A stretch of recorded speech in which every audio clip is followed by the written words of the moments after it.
right, and welcome back to way number 8, day 8 of my financial journey or my financial literacy month videos and ways to get started in real estate investing. Now, I've already covered a number of options that are available.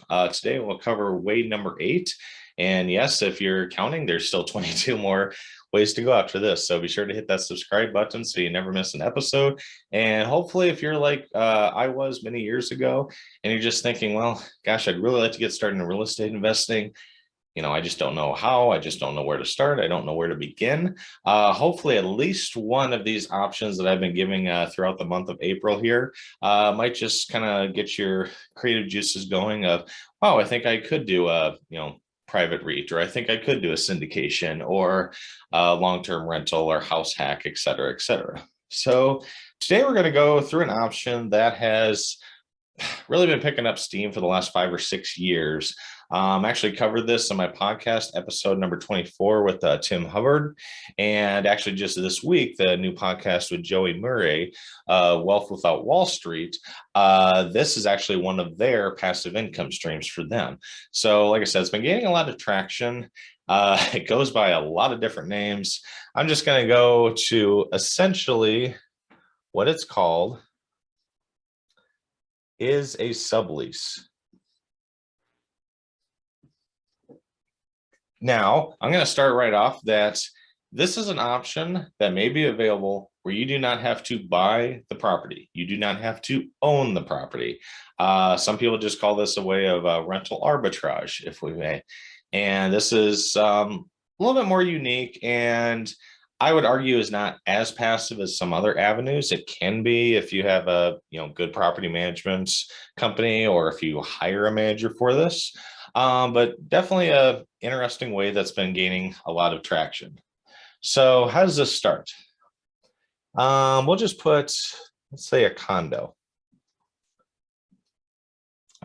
And you're going to do some searching, and there's tons of markets out there in the United States, tons of desirable areas. There's obviously beachfront condos, there's downtown condos that are close to various avenues of entertainment and restaurants, so on and so forth. But essentially what we're going to do is we're going to start by renting a condo. Now, like I said, you do not have to own this property. You do not have to buy this property. You do not have to have a, whatever, 750, 780 credit score and a 20% down payment and, 2 months of bank statements and pay stubs and 2 years of tax returns, etc. You just need to find a good, desirable place to rent. And I'm just going to throw out some numbers here. I'm going to keep this easy. You're going to rent that for $1,000, or you are going to rent that from the property owner for $1,000 a month, which will cost you $12,000 a year.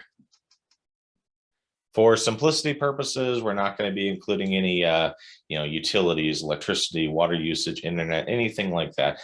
Just want to go over the basic concept of this. So for simplicity reasons, we're going to go over just the monthly rent payment, and that's it. So to you as the renter, $1,000 a month, $12,000 a year. That's what's going to cost you. Now you might be just thinking, it's like, well, how am I making money? And why is this real estate investing? Why the hell am I renting a condo? John, I own my property. I've lived here for 10 years. Why is there something I don't know about that I need to move? No, this is essentially what subleasing is called. So this rental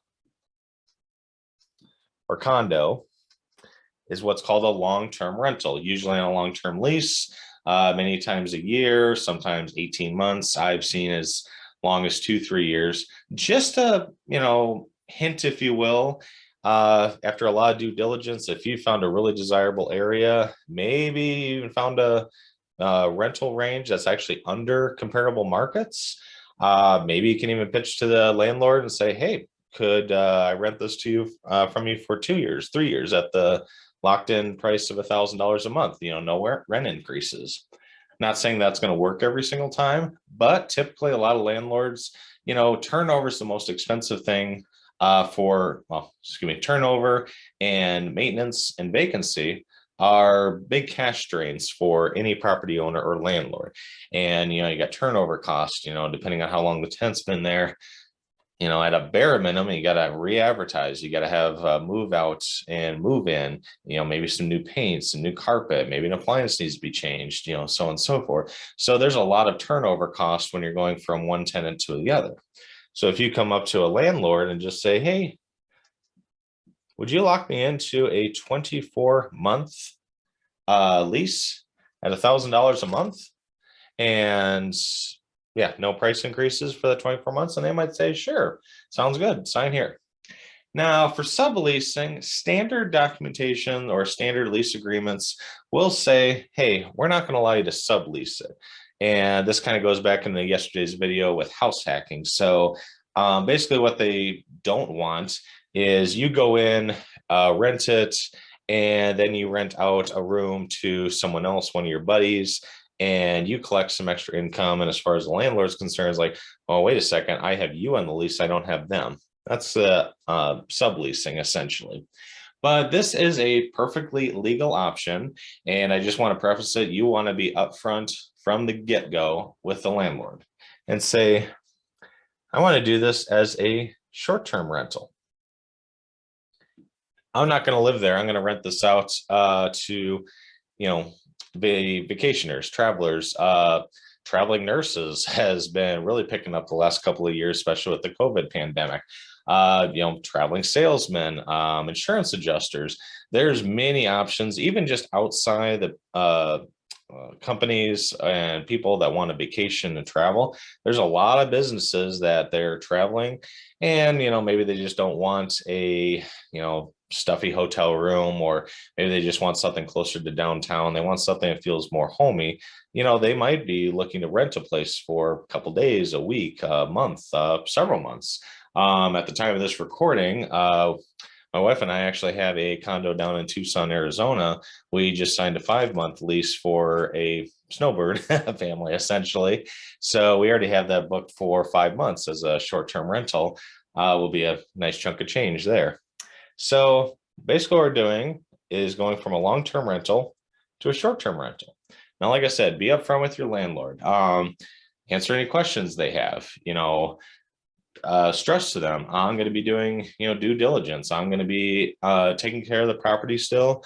I have insurance, which you'll want to talk to an insurance agent, because basically you are going to be running a business. So you want to make sure that you got all your I's dotted and T's crossed. So let's just say you talk to the landlord. Landlord looks at it, it's like, well, I'm going to be getting $24,000 total over the next 2 years. All right, I trust you. I've heard about this subleasing thing. I certainly don't want to be, dealing with this frequent turnover. I just want to, collect my check and be done with it. So, you know what? I'll give you the blessing to use this as a short-term rental. Sounds great. Now probably the hardest part is done.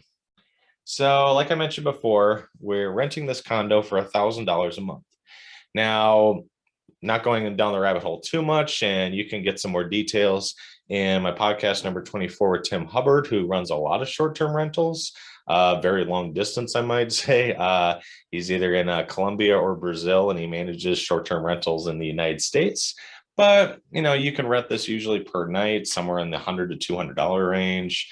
Obviously, with a day of the week, just like hotels are, if you book a hotel room on a Tuesday versus, I don't know, a Friday night before the big Super Bowl game that's in town that weekend, there's going to be a big difference in that hotel price. And the same concept exists for short-term rentals. So again, we're just going to keep numbers simple. Let's say, daily rates, maybe you rent this out by per day, per week, or maybe just per month. And as a short-term rental, you can get $3,000 a month, which is definitely not unreasonable. That's what we get for our condo down in Tucson during the peak season. Not so much during the summer months, but definitely an option. So we're just going to say on average, we can get about $3,000 a month. Now, keep in mind, there's typically going to be more vacancy with short-term rentals than long-term. Long-term rentals, you might be factoring in a 5 to 10% vacancy. I would say at the very least factor in 25% vacancy for short-term rentals on an annual basis. But let's just keep this simple. Let's just say it's in a really good, desirable area. There's a ton of traffic, maybe a shortage of good places to rent, and there's demand from traveling nurses, traveling insurance adjusters, traveling salespeople, and even just vacationers. I don't know, I could probably throw out a couple of markets, but let's just say, Central Florida, Tampa, Sarasota, Arizona, like I mentioned before, Texas, quite a few options. So going back to the $3,000 a month average. Now, again, some days, weeks, months might be higher, some lower. We're going to go off of $3,000 a month on average. Now, if we times that by 12 months, obviously we're going to get $36,000. Very, very, very unlikely it's going to be tenanted 100% of the time. It might happen, but very, very, very unlikely. So let's go conservative and let's just knock off $12,000. So in a year, it grosses $24,000 a year. All right, so basically that'd be $3,000 per month. So that becomes about 8 months a year, which is kind of right in line. Conservative estimates for a lot of short-term rentals, I've seen as low as 46% occupancy. I've seen pie in the sky as high as 80, 85. Like I said, very, very, very unlikely you're going to get 100% there. So we're just going to say, let's just say gross rents of $24,000 per month. Now, with short-term rentals, there are more expenses involved. There's a little bit more turnover costs. Now, typically, you'll want to charge cleaning fees back to the tenants or the vacationers or the customers, clients. You're going to want to have a credit card on file to bill back damages and basically put all the responsibility on them and keep your expenses low. But, you're still going to have maintenance costs as well, normal wear and tear.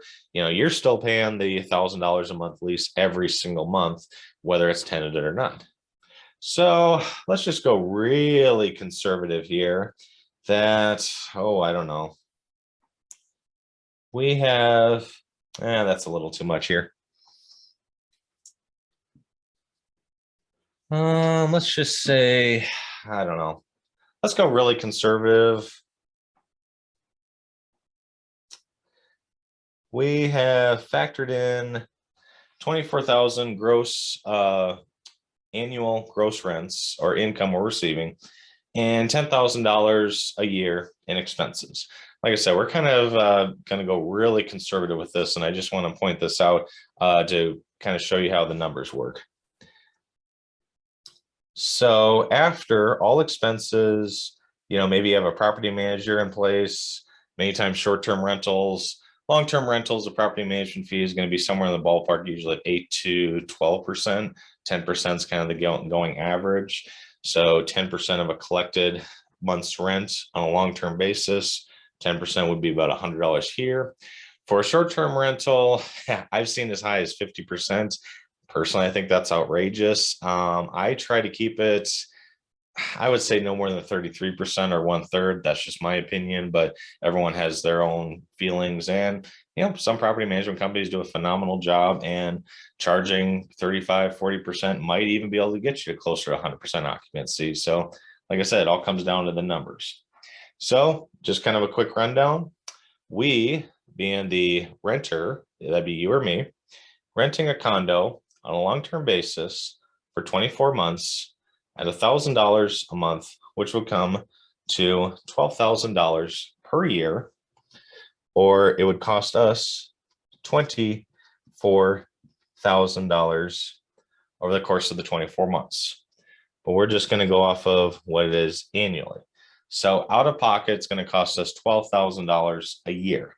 And keep in mind, just for simplicity, I haven't factored in utilities for this portion here. As a short-term rental, we can average $3,000 a month, $36,000 a year if it was occupied 100% of the time. Very unlikely, but we are going to go a little conservative and figure, well, we can gross $24,000 a year as a short-term rental. And we have $10,000 in expenses, and nets us $14,000. So we have a net number of $14,000 in income per year. We subtract our cost of our rental, $12,000, which gives us $2,000 annually net profit in our pockets that we have essentially gone through subleasing or rental arbitrage. Sometimes this is called. We do not own the condo. We do not own it. We are renting it on a long-term basis, and we are subleasing it or re-renting it, if you will, on a short-term basis for a lot higher gross amounts. Going really conservative on the numbers, the occupancy, maintenance costs. Again, like I said, some providers show pie in the sky, absolute rosy pictures of what these would be. Run your numbers conservatively. If you're running numbers that's $2,000 a year, and that's what you're going to net after all expenses, and 1 year turns out to be 5,000, great. Yeah, I'd rather be surprised that way versus I'm factoring in $5,000 a year and then I'm upside down. So we have a $2,000 net profit for subleasing a property we do not own, we are renting. And that is rental arbitrage. That is subleasing, and has become more and more popular, especially with Airbnb and VRBO. Really, I want to say going gangbusters, but getting a lot of more traction, and the hospitality industry increasing. Last I checked, baby boomers are retiring at a rate of about 10,000 per day. After we've been dealing with this pandemic for the last 2 years, a lot of people are ready to get out and start vacation more and stay at a nice resort, a nice bed and breakfast, an Airbnb, Disneyland resort, whatever the case may be. So this is just an option for you to get a small piece of that, of the short-term rental market or vacation rental market, by subleasing a property you rent, do not own. And if you run your numbers and are diligent and have a good management team in place, can net you a nice amount of income. Now, keep in mind that since you're re-renting it, you do not own the property, there's some other options or tax benefits like depreciation you aren't going to be able to utilize. But overall, having money in your pocket from not owning a property is not a bad thing. Hope you enjoyed today's lesson, way number 8 to get started in real estate investing. And I'll be back with you for option number 9. Stay tuned.